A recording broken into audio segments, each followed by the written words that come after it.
Hi, what you're going to see now is a short clip from one of my video lessons. If you like it, you can download the full 1 hour lesson right away now by clicking the link.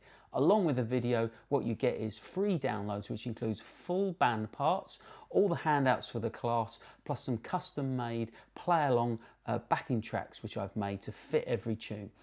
On my website, there's over 50 hours of video lessons covering classic jazz repertoire. And for the price of one video lesson, you can sign up for my VIP membership deal, and that gives you access to the full catalogue, the full library of all the lessons. It's a 1 month rolling subscription, so you can unsubscribe at any time.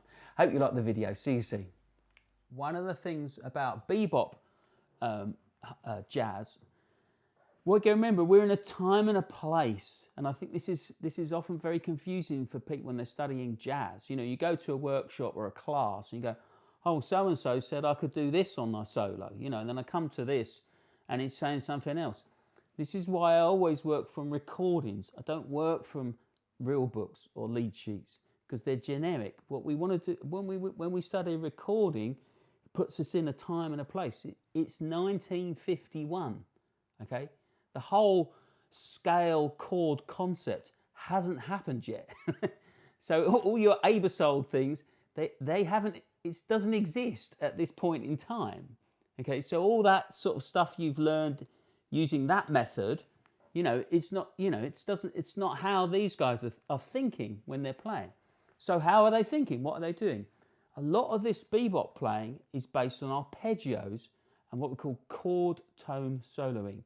So this is what chord tone soloing is. So essentially, they just got really good at playing on the arpeggios of the chords. Okay, and they spent a lot of time working on that. Now, without getting too bogged down again, one of the things that Parker's great discovery was that then he could, instead of just playing the 1, 3, 5, 7, he could then play the extensions as well. So then he could fit the arpeggios that he'd already learned, playing from the 3rd, the 5th, 7th, and the 9th, yeah? Or he could start on the 7th, play up to the 11th, and that was his kind of big deal, right? His big discovery. He could fit these patterns that he'd already worked on, but instead of being root 3rd, 5th, he could start flat 7, 9, 11. You know, like that was one of his kind of breakthrough things. But essentially, it's very arpeggio based. So you end up with these very kind of like, you know, wavy lines, as it were. Then what they did to make it sound more like bebop and jazz was they embellished those arpeggios with some chromaticism. So they used chromaticism to join the notes. They played approach notes and they played in what we call enclosures. Okay, so these are the embellishments that they put to the arpeggios. So before we get into that, we want to really be sure about these arpeggios and be really clear. Okay. So I've written them out. Now, if you go to the second page, so I've written all the chords out there. Now this is what we call close voicing, but you could start those chords. I've written the chord going up to the,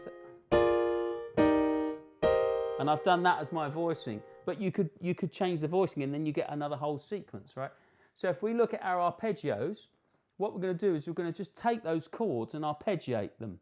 Okay, just the root 3rd, 5, and 7, just for now, all right? And then we're going to just go loop round and round and round. So we've got the first sequence, which is our 2, 5, 1, 6, and we're going to go up and down the arpeggios, and we're going to do it with the backing track, and so that we really get those chord tones under our fingers, because these are our target notes that we're going to base our improvising on. Okay, so let's take the first. So that it says the first 4 bars, but it's just 2 bars. So, and of course, you know, you've got to take a breath at some point. So wherever you take a breath, take a breath. So the first thing I would do is try to learn to hear it. You've got to hear where the chords. So it's 2, 5, 1, 6.